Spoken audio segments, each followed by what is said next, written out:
नमस्कार, हिमाचल दस्तक में आप सभी का स्वागत है। मैं हूं आपके साथ प्रतिमा चौहान। हिमाचल प्रदेश की तमाम बड़ी खबरों की बात करेंगे।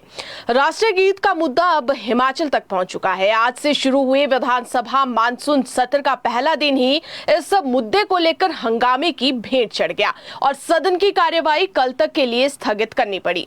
यानी कि सदन की कार्यवाही महज आज 12 मिनट ही चल पाई।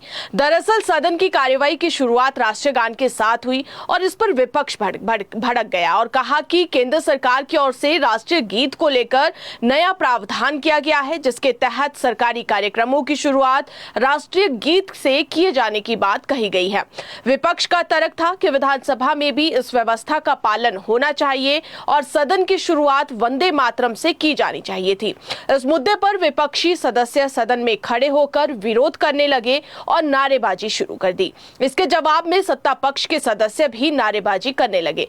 देखते ही देखते सदन का माहौल काफी गर्मा गया और दोनों पक्ष आमने सामने आ गए, जिस पर विधानसभा अध्यक्ष कुलदीप सिंह पठानिया ने विपक्षी सदस्यों को शांत करवाने का प्रयास करते हुए कहा कि इस बारे में बनाया गया कानून विधानसभा में लागू नहीं होगा, बल्कि सरकारी संस्थाओं पर लागू है। स्पीकर कुलदीप सिंह पठानिया ने पूर्व विधायकों के देहांत पर शोकोद्गार के लिए संवेदनाएं प्रकट करने को कहा। उन्होंने कहा कि अभी शोकोद्गार होगा। उन्होंने कहा कि इस तरह का नया प्रेसिडेंस चलाना उचित नहीं है। स्पीकर ने कहा कि विधानसभा की परंपरा है कि राष्ट्रीय गान से शुरुआत की जाए और समापन पर ही वंदे मातरम गाया जाता है। विपक्षी सदस्य इस जवाब से संतुष्ट नहीं हुए और उन्होंने विरोध जारी रखा। नारेबाजी बढ़ने के कारण सदन की कार्यवाही सुचारू रूप से नहीं चल सकी और इसे देखते हुए स्पीकर को सदन की कार्यवाही स्थगित करनी पड़ी। इस दौरान विपक्षी विधायक नारेबाजी करते हुए सदन से बाहर आ गए। वहीं सत्ता पक्ष की ओर से सीएम सुखविंदर सिंह सुक्खू समेत उनके कैबिनेट मंत्री और कांग्रेस विधायक भी बीजेपी के खिलाफ प्रदर्शन करते हुए बाहर आ गए। इस दौरान कांग्रेस ने चंदा चोर और राम मंदिर के नाम पर खा गए चंदा नारे भी लगाए। वहीं बीजेपी ने कांग्रेस सरकार पर वंदे मातरम के अपमान के आरोप लगाए और कांग्रेस सरकार के खिलाफ नारेबाजी की। मुख्यमंत्री सुखविंदर सिंह सुक्खू ने मीडिया से बातचीत में कहा कि प्रदर्शन करना विपक्ष का अधिकार है और भाजपा विधायक प्रदर्शन कर रहे हैं। उन्होंने कहा कि भाजपा में एक दूसरे से आगे जाने की होड़ लगी हुई है और इसी वजह से इस तरह का प्रदर्शन किया जा रहा है। मुख्यमंत्री ने यह भी आरोप लगाया कि भाजपा के अंदर ही जयराम ठाकुर को नेता प्रतिपक्ष के पद से हटाने की कवायद चल रही है। उन्होंने कहा कि सीडब्ल्यूसी की बैठक में वंदे मातरम को लेकर जो फैसला लिया गया है, कांग्रेस उसी के अनुसार काम करेगी। वहीं भाजपा विधायक विपिन परमार ने कांग्रेस सरकार पर राष्ट्रीय गीत के अपमान का आरोप लगाया। उन्होंने कहा कि केंद्र सरकार द्वारा राष्ट्रीय गीत को संवैधानिक रूप देते हुए एक्ट लोकसभा में पास हुआ है और देश उस एक्ट का पालन कर रहा है। उन्होंने कहा कि सदन की कार्यवाही शुरू होने के बाद राष्ट्रीय गान के बाद राष्ट्रीय गीत गाने का आग्रह विधानसभा अध्यक्ष से किया गया था, लेकिन इसकी अनुमति नहीं दी गई। उन्होंने कहा कि ये कांग्रेस की कोई जनसभा या सीडब्ल्यूसी की बैठक नहीं थी, बल्कि हिमाचल प्रदेश विधानसभा का सदन था। वहीं पूर्व मुख्यमंत्री एवं नेता प्रतिपक्ष जयराम ठाकुर ने कहा कि हिमाचल के मुख्यमंत्री सुखविंदर सिंह सुक्खू ये बात साफ साफ समझ ले कि ये देश संसद से पारित कानून और संविधान से चलेगा, कांग्रेस वर्किंग कमेटी के फरमान से नहीं। और इसीलिए मुख्यमंत्री वंदे मातरम का लगातार अपमान करने वाले गांधी परिवार और कांग्रेस का पिछलग्गू बनने के बजाय संविधान और देशवासियों की राष्ट्रीय चेतना के गीत वंदे मातरम का सम्मान करे। जयराम ठाकुर ने कहा कि हिमाचल के मुख्यमंत्री वीर भूमि की भावना समझे और वंदे मातरम के 2 छंदों के गायन को लेकर दिए गए बयान पर माफी मांगे। नेता प्रतिपक्ष ने कहा कि आज हिमाचल के सदन की एक गरिमा रही है, इसीलिए सरकार और अध्यक्ष को उस गरिमा का सम्मान करना चाहिए। यदि विधानसभा में संसद की ओर से पारित कानून के अनुसार वंदे मातरम का गायन नहीं किया जाएगा तो भारतीय जनता पार्टी इसका डटकर विरोध करेगी।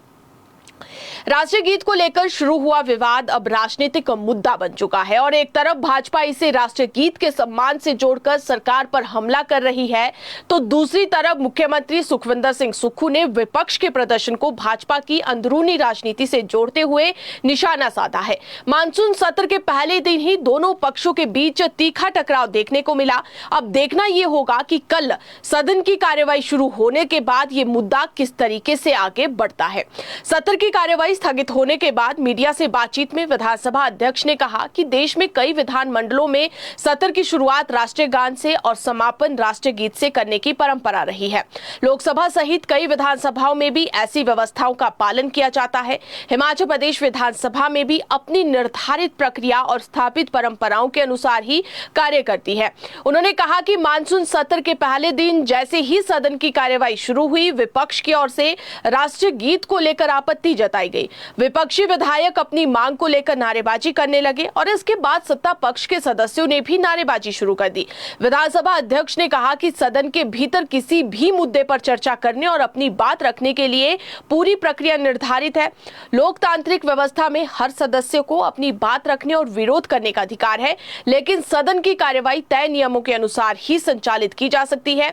उन्होंने कहा कि विरोध के कारण विधानसभा की स्थापित प्रक्रिया में बदलाव नहीं किया जा सकता। अगली खबर की बात करते हैं। इससे पहले सुबह भाजपा विधायकों ने हाथ में तख्तियां और बैनर लेकर विधानसभा परिसर में नारेबाजी की। विपक्ष ने 5 लाख रोजगार दिलाने का वायदा झूठा करार दिया। भाजपा विधायक रणधीर शर्मा ने कहा कि कांग्रेस ने चुनाव के दौरान हर साल 1 लाख और 5 साल में 5 लाख नौकरियां देने का वायदा किया था। उन्होंने कहा कि पहली कैबिनेट बैठक में सरकारी नौकरी देने का वायदा भी कांग्रेस के प्रमुख चुनावी वायदों में शामिल था, लेकिन सरकार पौने 4 साल के कार्यकाल में इस दिशा में अपेक्षित काम नहीं कर पाई। हालांकि आज हंगामे के चलते प्रश्नकाल शुरू नहीं हो पाया, इसीलिए सारे प्रश्नों के जवाब लिखित में ही मिले और प्रश्नकाल के दौरान कई महत्वपूर्ण सवाल आज सदन में उठाए गए, जिसमें पहला सवाल विधायक जीतराम कटवाल का था। उन्होंने विभागों, बोर्डों, निगमों और सोसाइटियों के पदों को लेकर सवाल किया था और इसके प्रश्न के बाद प्रदेश में हजारों पदों के खाली होने का चौंकाने वाला ब्यौरा सामने आया है। सीएम सुक्खू द्वारा लिखित आंकड़ों के अनुसार स्कूल शिक्षा विभाग में ही 96,042 स्वीकृत पदों में से 75,804 पद भरे गए हैं, जबकि 15,210 पद अभी भी खाली है। उसी तरह उच्चतर शिक्षा विभाग में 24,682 स्वीकृत पदों में से 17,721 पद भरे गए हैं और 6,961 पद अभी भी खाली है। और इसी तरह शिक्षा विभाग में बड़ी संख्या में खाली पद चल रहे हैं। लोक निर्माण विभाग में 40,653 स्वीकृत पदों में से 19,881 पद भरे गए हैं, जबकि 20,772 पद जो है वो लोक निर्माण विभाग में खाली है। इसी तरह जल शक्ति विभाग में 22,653 स्वीकृत पदों में से 18,239 पद भरे गए हैं और 4,414 पद खाली चल रहे हैं।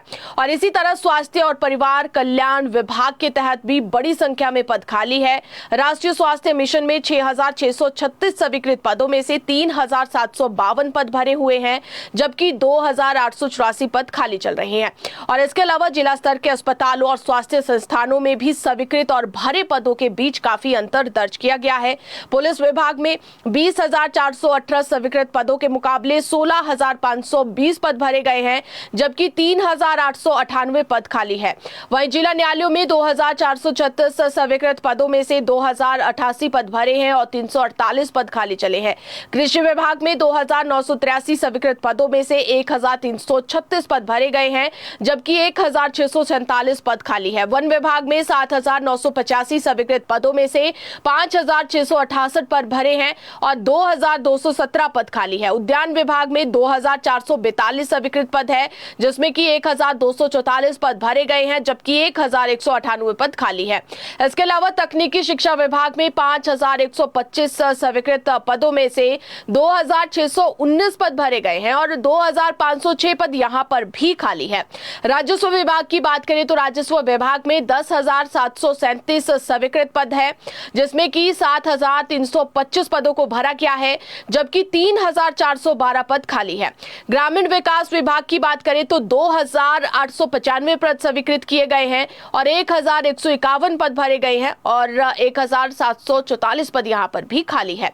पंचायती राज विभाग के जिला कैडर में 9,821 स्वीकृत पद है, और इसमें से 8,352 पदों को भरा गया है, जबकि 1,469 पद खाली है। सचिवालय की बात करें तो सचिवालय प्रशासन में 1,683 स्वीकृत पदों में से 1,158 पदों को भरा गया है और 524 पद खाली है। आंकड़ों से स्पष्ट है कि प्रदेश के कई महत्वपूर्ण विभागों में हजारों पद लंबे समय से खाली है और इन पदों को भरने अगर सरकार भरती है तो लाखों युवाओं को जरूर फायदा होगा।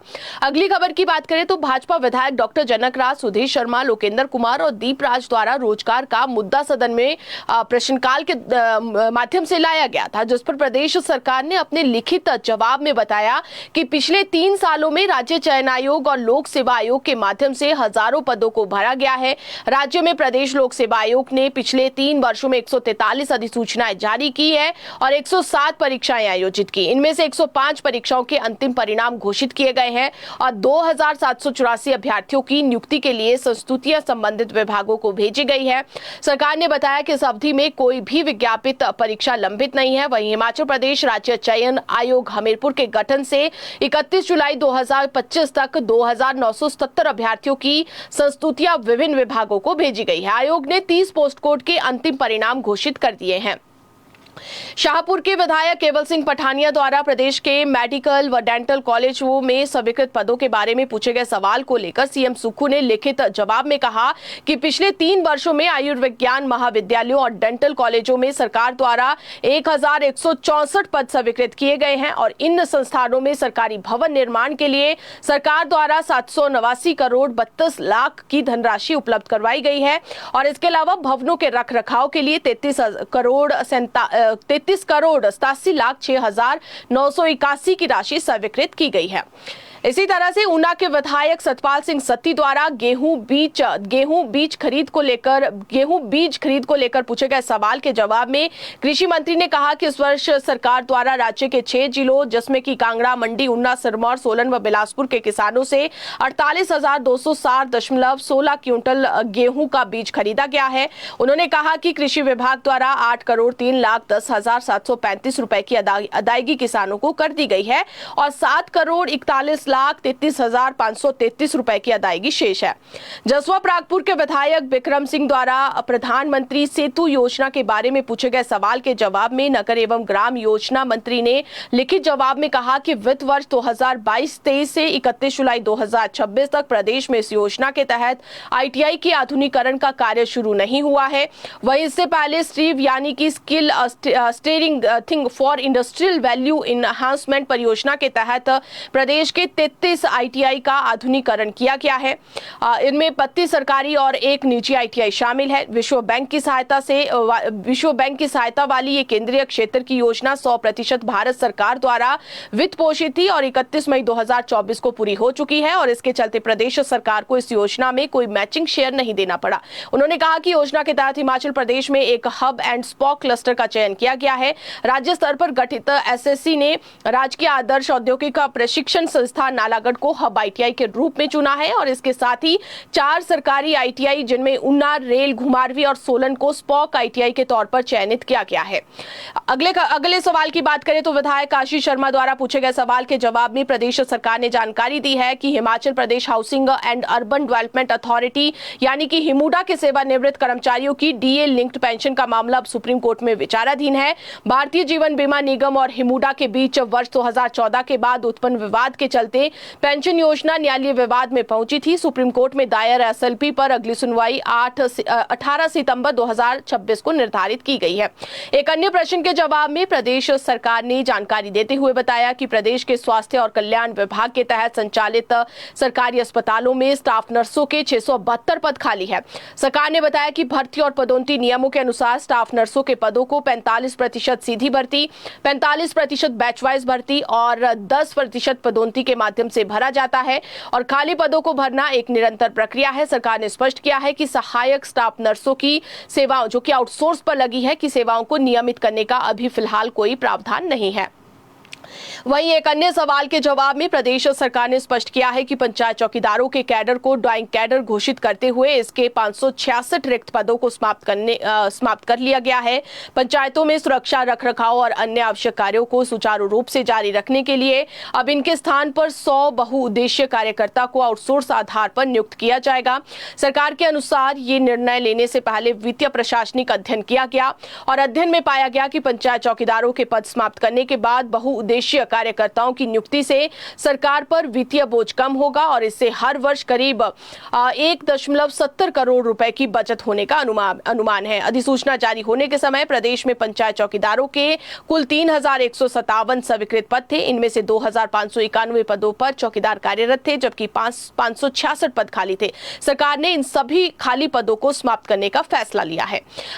अगली खबर की बात करें तो हिमाचल प्रदेश में वन रक्षकों के कुल 588 पद खाली है। इनमें वन विभाग में 239 और हिमाचल प्रदेश राज्य वन विकास निगम लिमिटेड में 349 पद खाली चल रहे हैं। सरकार ने स्पष्ट किया है कि खाली पदों को आवश्यकता के अनुसार चरणबद्ध तरीके से भरना एक प्रक्रिया है। वन रक्षकों के पदों को लेकर विधानसभा में पूछे गए सवाल के जवाब में सरकार ने बताया कि वन विभाग में 500 वन रक्षकों के पदों को समाप्त किया गया है और इन पदों को समाप्त करने का फैसला 500 सहायक वन रक्षकों के पद सृजित करने के उद्देश्य से लिया गया है। सरकार ने बताया कि सहायक वन रक्षकों का नया कैडर सृजित किया गया है और अधिसूचना के अनुसार सहायक वन रक्षकों को 16,000 रुपए प्रति माह मानदेय दिया जाएगा और ये राशि नियमित वन रक्षक के वेतन से करीब 2,500 से 3,000 रुपए कम होगी।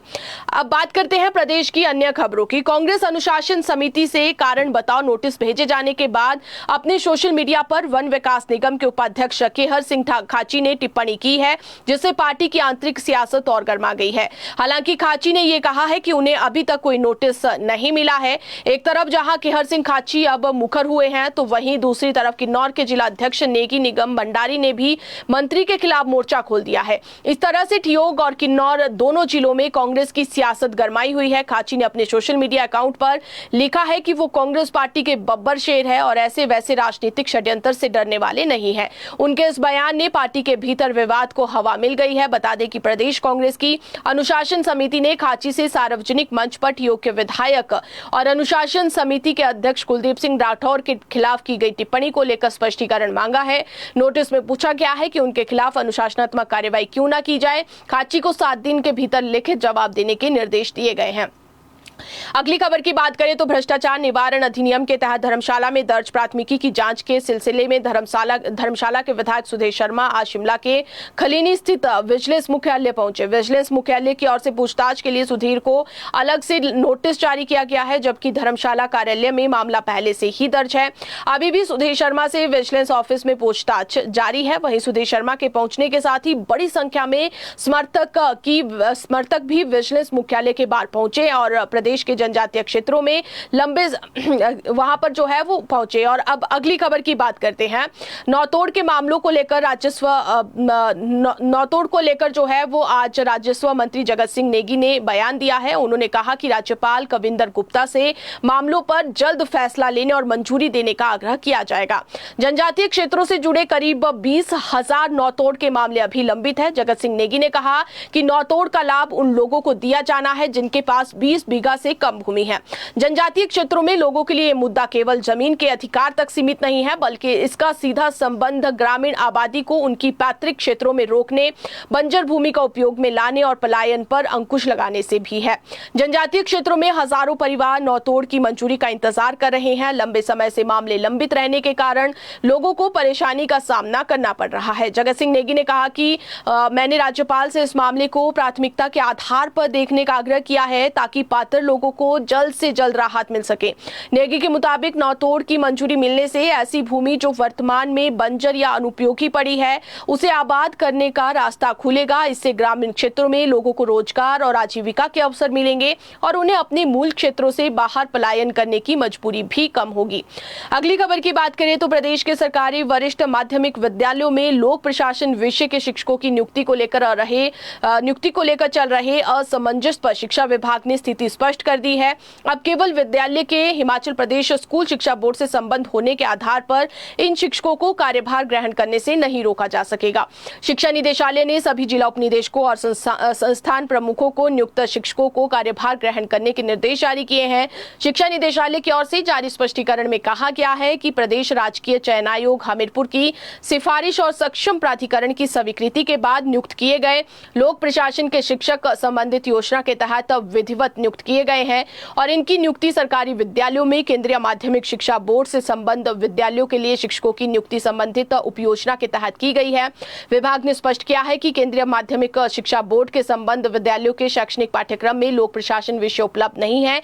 ऐसे में इन शिक्षकों को अस्थायी रूप से उन सरकारी स्कूलों में लगाया गया है जो वर्तमान में हिमाचल प्रदेश स्कूल शिक्षा बोर्ड से संबद्ध है। इन्हें गैर मंजूर पदों के विरुद्ध 30,000 रुपए प्रतिमाह निश्चित मानदेय पर 5 वर्ष के लिए नियुक्त किया गया है।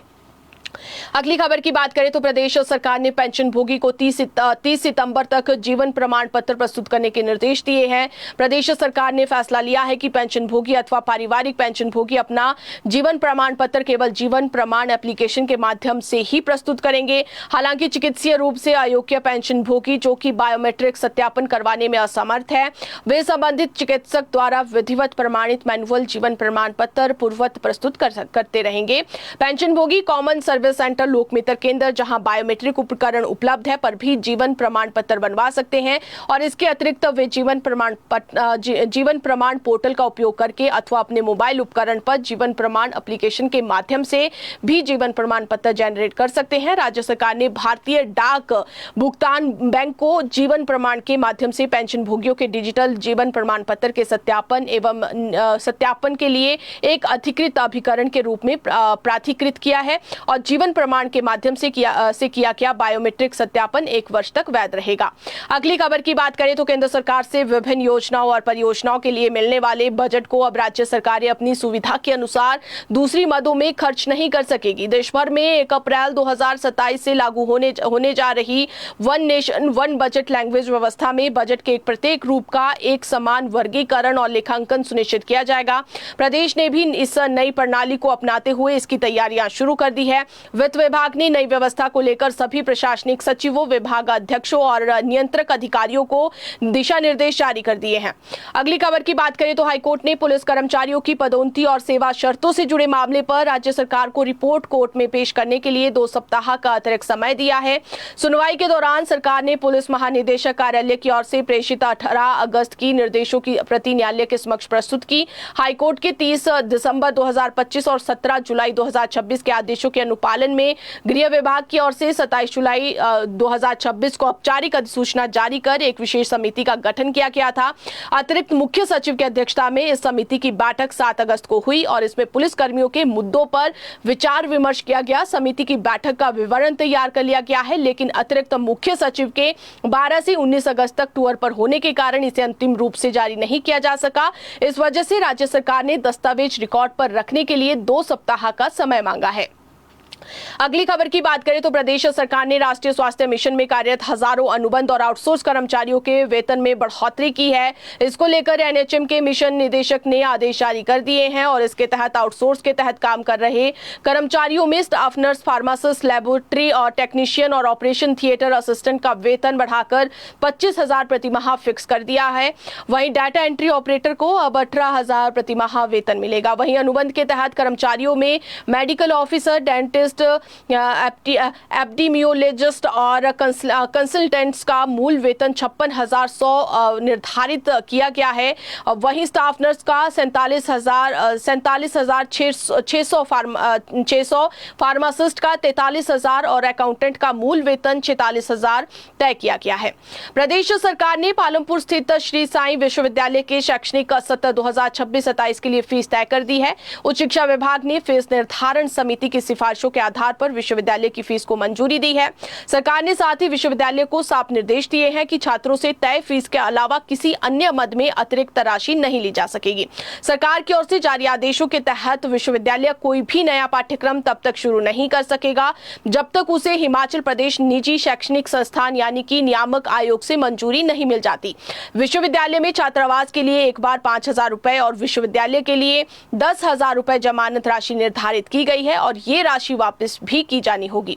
अगली खबर की बात करें तो शिमला में आज 2 निजी स्कूलों को बम से उड़ाने की धमकी मिलने के बाद दोनों स्कूलों में छुट्टी कर दी गई। सूचना मिलने के बाद पुलिस टीम और बम निरोधक दस्ता दोनों स्कूल परिसरों में पहुंचे और सर्च ऑपरेशन चलाया। पुलिस ने सभी क्लासरूम और ऑफिसेज में जांच की। सुरक्षा के मद्देनजर पूरे क्षेत्र को खंगाला गया। तलाशी के दौरान किसी तरह की संदिग्ध वस्तु या फिर विस्फोटक नहीं मिला। अगली खबर की बात करें तो मंडी जिले के पद्दर बाजार में अपनी मां के साथ किराए के मकान में रह रही 29 वर्षीय एडवोकेट देवांशु ठाकुर ने फंदा लगाकर आत्महत्या कर ली। घटना बुधवार की है, जब युवती क्वार्टर में अकेली थी। उसकी मां किसी काम से बाजार गई हुई थी। मृतका के पास एक सुसाइड नोट भी बरामद हुआ है, जिसमें लिखा है कि मैं अपनी जिंदगी से तंग आ चुकी हूं, इसीलिए सुसाइड कर रही हूं। मुझे माफ करना मां, और छोटे भाई दीक्षु का ख्याल रखना। वहीं पुलिस को दिए बयान में मृतका की माता वंदना ठाकुर ने बताया कि उनकी बेटी कुछ समय से डिप्रेशन में दवा ले रही थी और अस्वस्थ चल रही थी। उधर मंडी जिले के ही चैलचौक में एक 25 वर्षीय महिला का शव उसके क्वार्टर में फंदे से लटका हुआ मिला। मृतका की पहचान बिहार के बागलपुर निवासी मनीषा खातून रूप में हुई है। मनीषा खातून अपने पति मुश्ताकुल अली के साथ चैलचौक में रहती थी और मुश्ताकुल अली एक दुकान पर दर्जी का काम करता है। उनका क्वार्टर दुकान से थोड़ी दूर पर स्थित है। बताया ये जा रहा है कि घटना से कुछ समय पहले मनीषा ने अपने बेटे के लिए पति से टॉफियां लाने को कहा था। जब पति टॉफियां लेकर क्वार्टर लौटा और कमरे में गया तो उसने मनीषा को फंदे में लटका हुआ पाया। अगली खबर की बात करें तो मौसम विभाग के मुताबिक राज्य में कल से 4 जिलों में भारी बारिश होगी। विभाग ने बिलासपुर, चंबा, कांगड़ा और मंडी में भारी बारिश होने का येलो अलर्ट जारी किया है। इसके बाद 23 से 27 अगस्त के बीच राज्य में हल्की बारिश होने का पूर्वानुमान लगाया जा रहा है। तो फिलहाल अभी के लिए इतना ही। आप दीजिए इजाजत। देखते और पढ़ते रहिए हिमाचल दस्तक। नमस्कार।